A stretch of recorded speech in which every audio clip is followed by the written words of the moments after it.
Hello, everybody. I don't know which camera to look at. Welcome to another episode of Expert in the House. It is your host, Petey, on CKRT, Border City Radio. We have Donna and we have Johanna with us. How are you doing? I'm good. How are you? Oh, not too bad. We are on location at Johanna's house today. It's beautiful here. Yeah, I'm sure you noticed it looks a little bit different. Than the studio, yeah. They let us out once in a while. Yeah. Don't mind any cats if they jump in frame. Just a fair warning. It might happen. We'll see. All right, so Johanna, thanks for being with us today.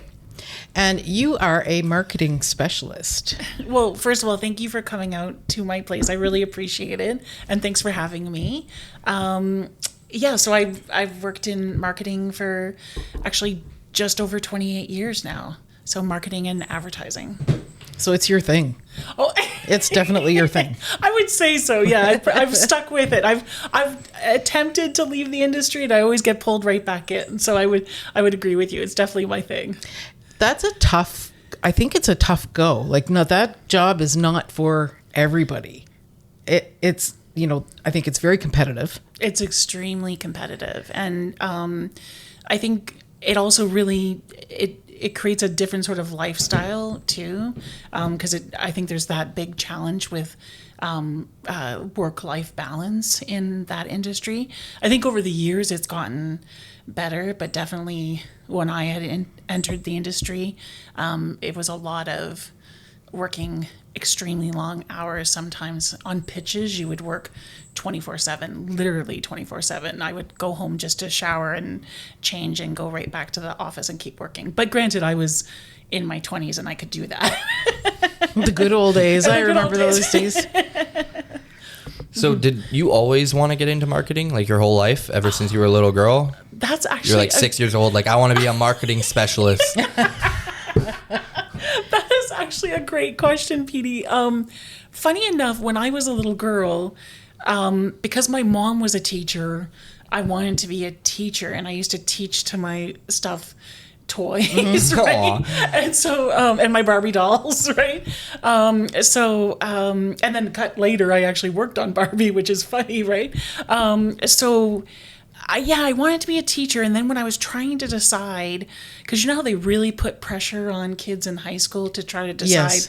Where are you going to go to school? What are you going to... They expect you to make these big decisions. And you're still like a teenager, still figuring your own self out, right? So That's how they get you. exactly. And so here... It's the man. The man. It's all about the man. Yep. The man wants you to choose a career. Exactly. I don't know. When I was 18, I thought it was a great idea. Exactly. Or 17. And sometimes 17, you're younger and younger. And Yep. what was interesting is at that time then, I knew I wanted to be one of 5 things. I wanted to either be a teacher, a social worker, a lawyer, in advertising, or a cop.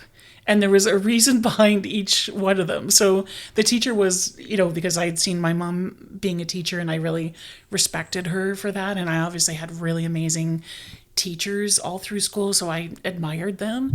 And the reason I turned down teaching was I actually didn't like school.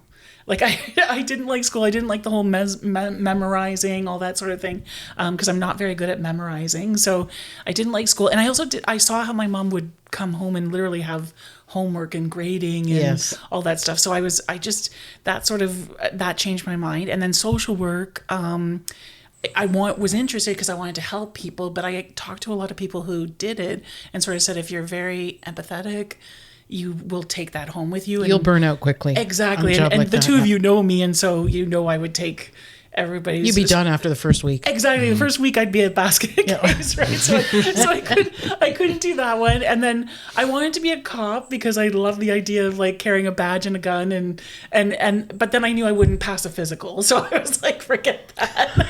But I still have dreams to one day be a detective or solve crime. That'd be cool. Become like a private investigator. Exactly. Like, maybe one day when I retire, I'll be a PI or something. And then the lawyer, again, it was having to be in school for 8+ years and all that sort of pressure. And then the reason I wanted to do advertising was, and this is going to, again, date me, is because because Melrose Place was on at the time, and remember how they made it look so sexy and fun and appealing, and like it was just a really hot sort of business to do. And so then I pursued that, and it was I took advertising media sales at Humber College in Toronto, because I lived in Toronto at the time. And even though I'm originally from this sort of area, Chatham, Kent County sort of area.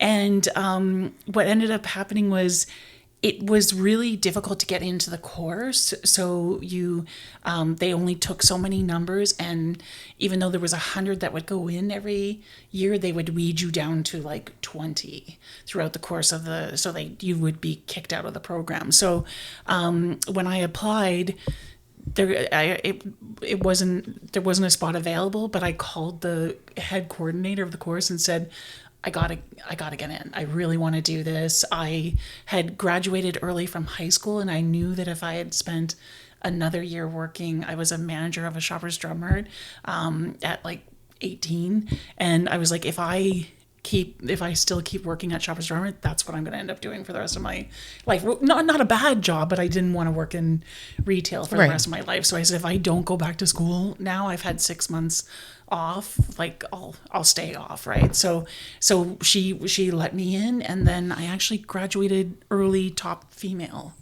So wow, yeah. Congratulations. Yeah. And actually they were really great. They helped us get bless you. Are you okay?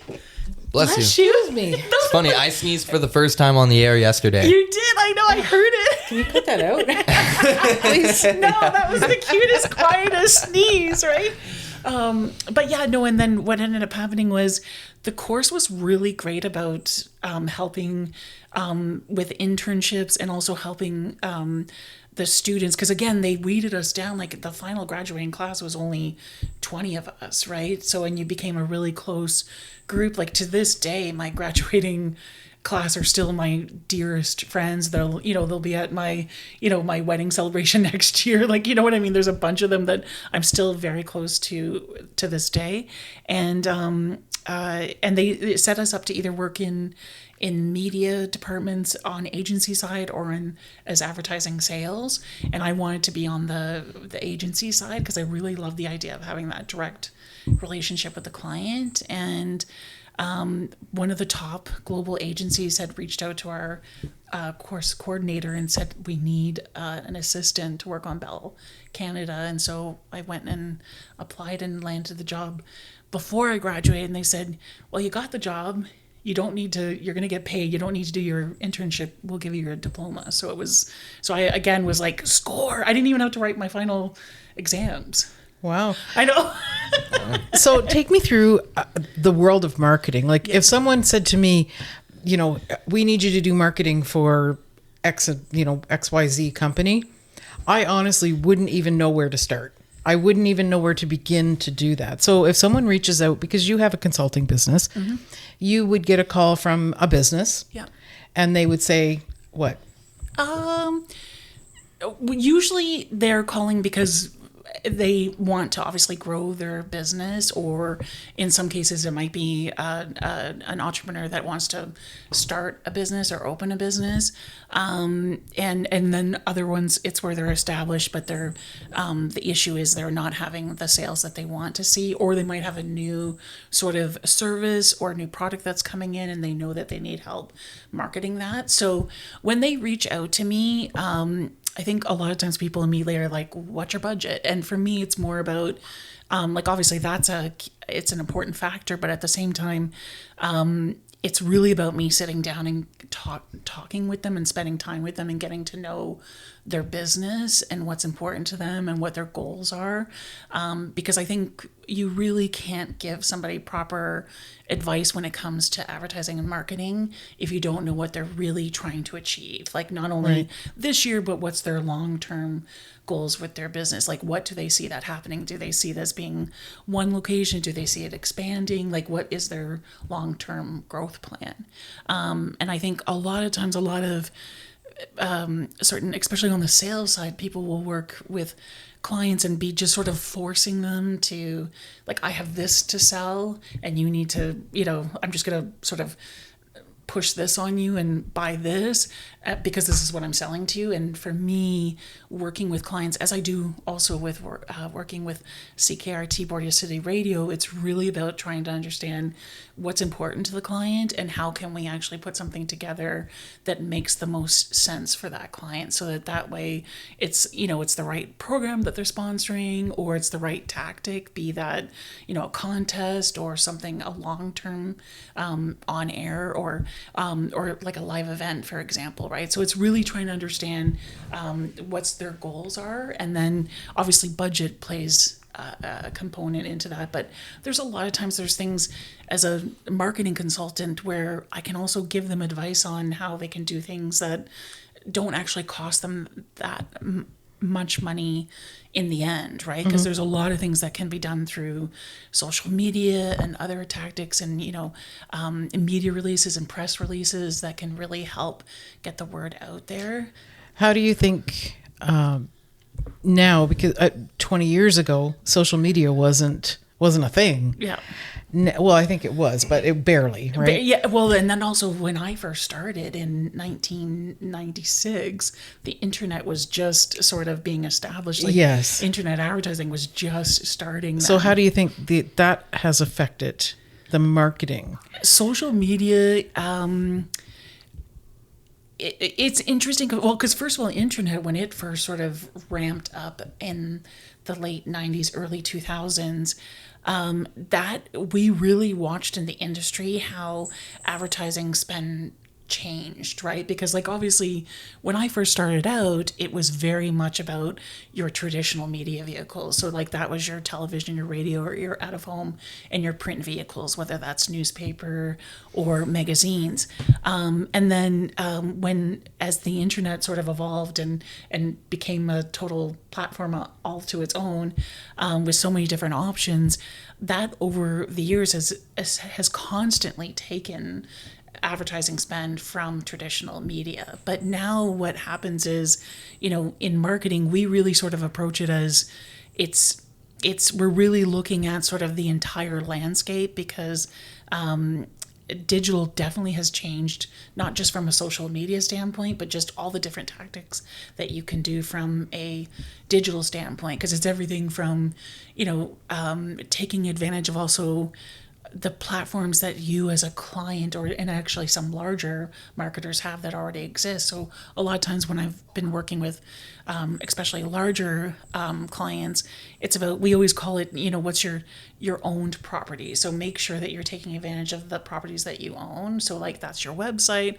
that's your social media channels, that's, again, if depending the type of marketer that you are, you might have already established an audience even through newsletters and things like that. So how are you taking advantage of that to get the word out there about your new product that's coming out or about your new service that's available? So there's a lot of owned properties that you can, and you want to make sure that as you're putting together their marketing campaign for whatever when you're putting together the recommendation for their campaign, sorry, I think you probably just heard my cats run and tear up the stairs. So. It's all right. They're on a mission. They're on a mission. They have the zoomies. So you always want to make sure that that you're considering all of those platforms together, so that way it's not just what you've paid, so the advertising vehicles that you're paying for, but it's also you're taking advantage of what you own.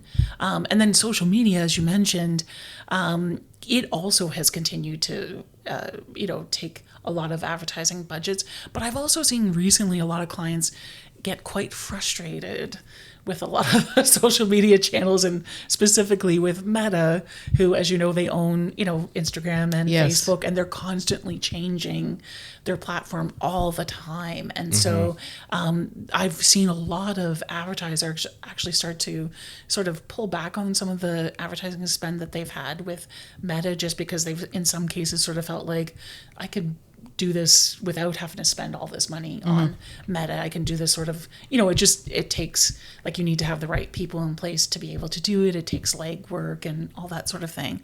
And then the other thing too, again, digitally, things have dramatically changed because everything's now about real-time bidding. And so everything just keeps evolving. So again, that's what's kind of exciting. And I think when you said, you've been doing this for 28 years, you really are into it. It's because it's never stayed the same. It's always changing. It evolves, yes. It's always quickly. changing. Yeah, and you really have to keep up. And I think, like you said too, that's why it's competitive, right? Because I think sometimes you can end up feeling like, oh gosh, did I get behind on what's currently in the marketplace? But it's constantly always evolving, and there's always something new and fascinating and interesting to sort of a new tactic to explore with a client where it makes sense. That's what I mean. That job is not forever. That I'm exhausted just listening to what your day sounds like. I am done. So what would you say to anybody that is starting out saying, you know what, I think I want to go into advertising. I think I want to go into marketing.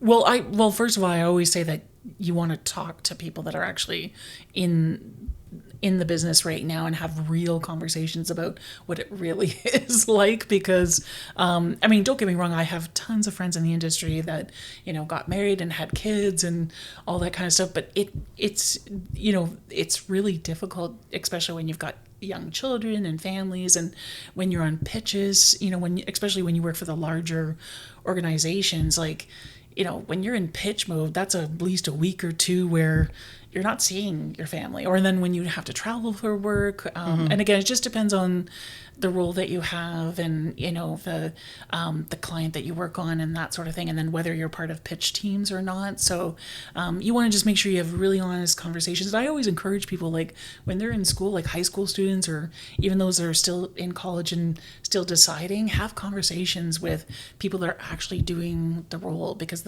most of the time they'll honestly answer you because you really want to know what's your real day-to-day life like, right? So, and I definitely made some sacrifices, like, as Donna and Petey know, I didn't get married until this year. Congratulations, by the way. Oh, thank you. And I never had kids, and that's why we've got our fur babies, Maverick and Goose. So, but I've got lots of friends in the industry that they've been successful at having families and kids and stuff like that. But I do know that it taxed them, especially for the moms. Like they never felt like they were, the same thing that I think most moms have. But the problem is when you're on pitches and things like that, even if you went home to work, you were bringing your laptop home to keep working. You put the kids to bed, and then you're still up till 5 a.m. working on the pitch deck. So, yeah. Wow. It can definitely be a little bit of a hard time managing life-work balance there, for sure. I don't know if there is a balance. Yeah. It doesn't sound like it. Like certain points, sounds like there is no balance. Yeah. But I think, it's taken me, and you know me well enough that I still struggle with this even now. It's like having to set boundaries, like sort of saying, okay, I'm shutting down, because especially now in this day and age, like you're constantly working from home and you're on your devices, like you're always accessible, and I think you have to sort of set those boundaries. Yes, and sort of absolutely. say, and it really honestly comes down to like silencing the phone and, as you say, shutting down the laptop, and that's why I love working with you, because Donna will always promise to come and take my laptop to give me a break. Yeah. So for anyone that doesn't know, Johanna is part of our team, our CKRT team, and she does our media and marketing, revenue, all of that stuff. So it's fantastic to be able to sit and have this part of because when we talk, it's generally about our work. Yeah. Right. So it's kind of cool to hear the other side of it from you, over the years. So what's been your favorite that you've worked on? Oh gosh. Like client? Yeah, like for oh gosh, it's what's crazy is it's hard to pick a favorite, because I've been so lucky and worked on so many amazing accounts, like everything from like I mentioned at the beginning, I was on Bell and Scotiabank and FedEx, and then I transitioned over to another agency after 3 years and worked on Canada Trust and took them through the merger with TD. And we were part of that campaign that first did the TD chairs. The green chair. Yeah. Oh, it was so much and again, I've worked on so many great accounts, and then from there, and at that time I worked on Evian as well, and a bunch of a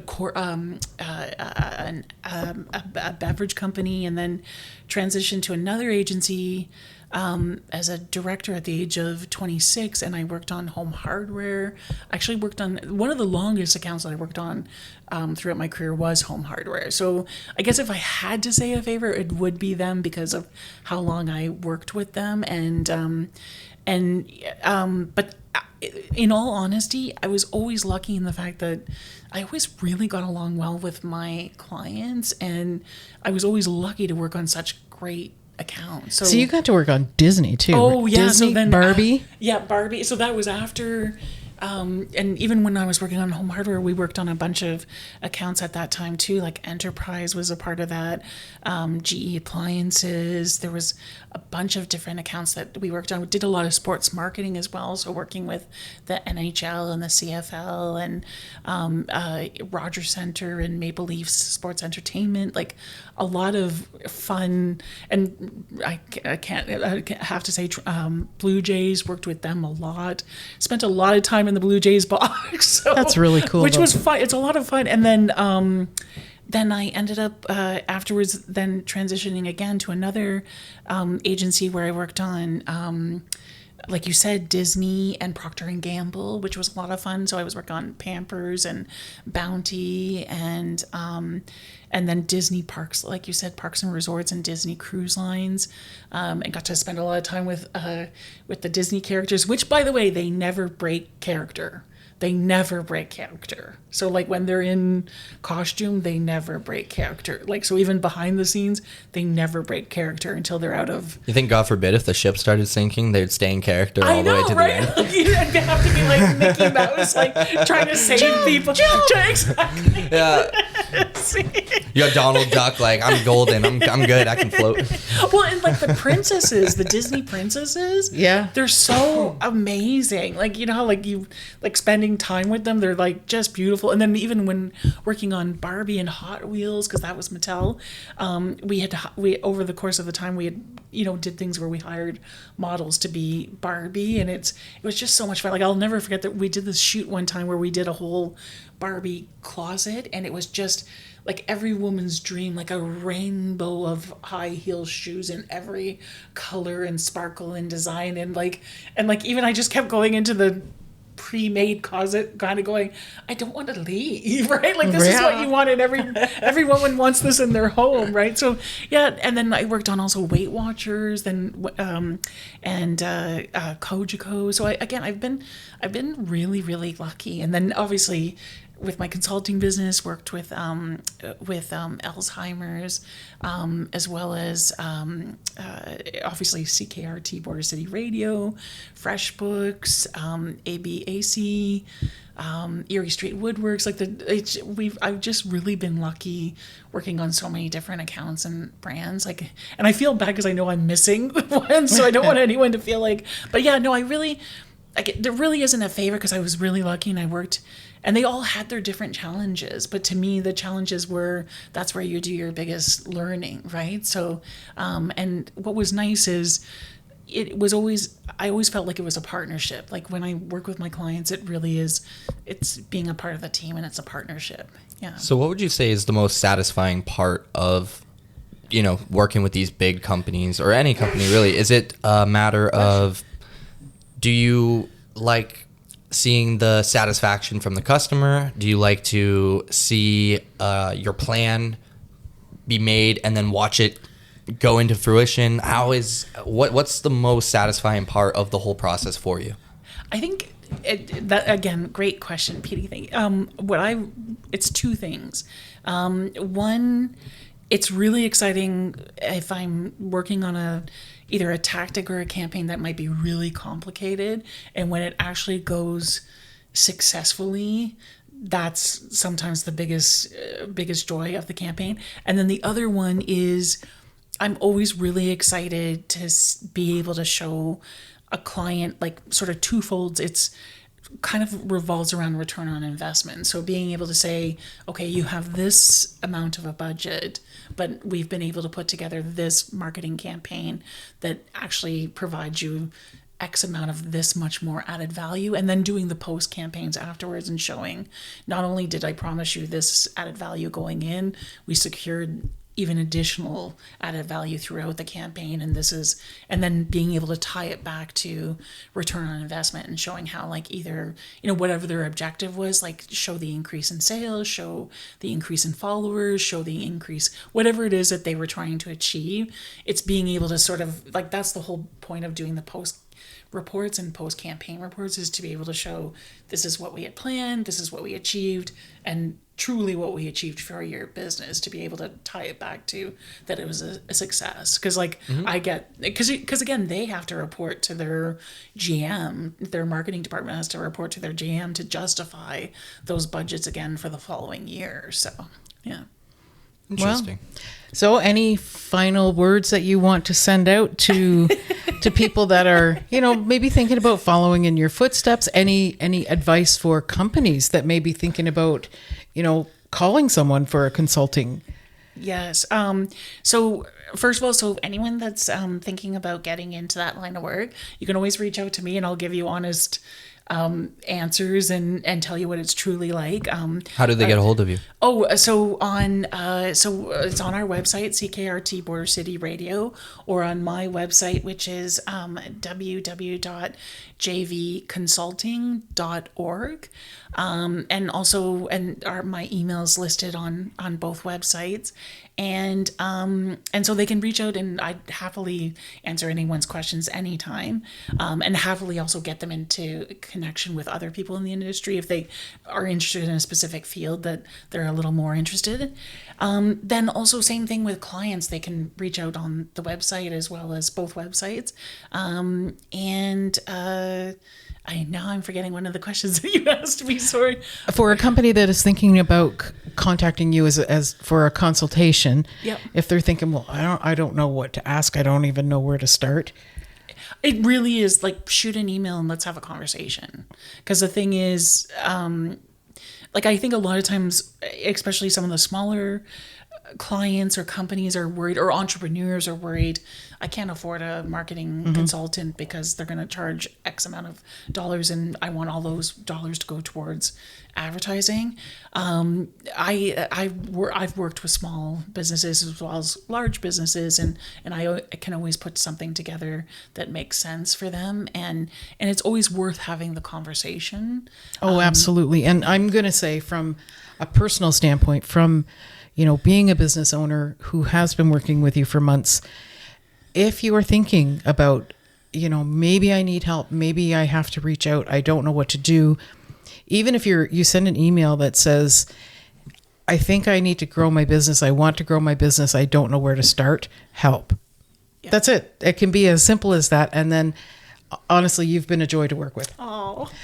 You've made things so much easier in the areas that I have no idea about. And I know, it's not my strong point. Oh, I can vouch too. Oh, you're so wonderful. But and you know what? I feel bad because I feel remiss talking about now working with you guys. The one part that I've said this too, because a lot of my friends in the industry say, you're so happy. I can tell you're so happy working with the station. And I said, yeah, because it's my two loves. It's doing what I love to do, and because I don't think I'm well suited to do anything else. And two, I love music. So like tying those two things, and Petey, you know that as an artist, like I truly love music and all forms of music. So it's the joy of, and that's why working with the station, I honestly feel so lucky working with both of you guys, because you're both so talented. And two, because the exciting part is getting these wonderful artists to give them a platform as well, like the interviews that we've been having, and it's an all around really fun experience. And like I honestly feel so lucky to have met both of you guys and to have you as part of my just not my friends, my family. Yes, we agree. Ditto. Thank you. Thank you. Yeah. So yes, don't hesitate to reach out to her. And if you go to our website, all of her information is there. She is part of our team. So if you look at the team, who our team is, you can find her stuff there. Well, Johanna, thank you so much for thank you. allowing us into your beautiful home to do another segment of Expert in the House. Donna, any closing statements? No, thanks for tuning in. And next week we have What? Oh, I'm actually We trying have to remember. something. No, Okay, we so- have Cindy Bondi from Color Me Ready. Thank you. Yes. Okay. And she is going to do our colors the day before. Yes. And then we'll be able to kind of put a little bit of that on the air, because I've never had anything like that done. No, me neither. And she's a trained trained in color analysis, and she's also an amazing makeup artist Yes. and hairstylist. Oh, okay. I'm like, color and I'm like, what? I'm like, are we matching paint color? What's going on? I know here? there's so many options with colors. I'm like, dang, we got color enthusiasts. Like, they really know their reds and But you blues. know what will be great, Petey, is that she'll be able to look at you in the studio and say, Petey, you really should be wearing this color. Yep. Like she might say, no more black, Petey. Yeah, she might Then look at me and be like, I would oh my God, what are you doing, you poor soul? Yeah. If she says absolutely no more black, I'm going to say, you know what? This interview's over. Like, I know, it's our staple. Like Yeah. for me, it's always red or purple or black. Like if she says no to those colors, I don't know what I'm going to do. there may be tears. Yes, Yeah, exactly. maybe. Who knows? No, I'm really looking forward to that. So we've got some really good interviews coming up this weekend. We have on Saturday, we have Harboring Illusions that will be in at 10 o'clock on Saturday morning. That'll be fun. I think that's going to be a lot of fun. They're very talented. They are and very- they just released I think they're releasing a new album right now, or they just released an album. They're also up for an award with BizX. Yes. And speaking of, our very own here is up for an award. Oh, thank you. And it's in the... It's the 2024 Powerhouse Professional with BizX magazine. So if you feel inclined, Voting is open. yeah, and so is Harboring Illusions. Yes. And actually, our real estate expert Amanda Andrews is up for real estate agent as well. And we share... part of our building is Erie Street Woodworks. They're in there. JKD Custom Metals is in there. We do some work with them. Yeah. Yeah, there's a lot of our. Notice it's all the people we work with. I know, right? Everybody's Yeah, there's getting. a lot. Everybody's We got- nominated for awards. We seem to carry that luck around. Yeah, exactly. ACS, Amherstburg Community Yes. Services, they're in there. Yes. Kathy. Yes. Oh, yeah. It's like that's everyone right. but us. I'm just playing. We're still But new. it's only because media companies. Yeah, couldn't be media a is not part of allowed it. in. Yeah. Ah, Yeah. Yeah, it's That's we can't okay. we can't take it personally because they don't let any media in. that's okay. We can just talk about it. That's right. Anyway, that's it for this week. If you are listening on the station right now, just sit back, hang tight. You're going to hear some more awesome tunes from the 70s, 80s, and 90s. If you're watching on YouTube, make sure you go check out some of the other videos. I don't know, you might see one over here or over there, or I don't know, wherever There. you're seeing it. Who knows? It'll be there, though. And I hope you check it out, and I hope you like it. Have a good rest of your day. Bye. See you, Thanks, everybody. everybody. Thank you.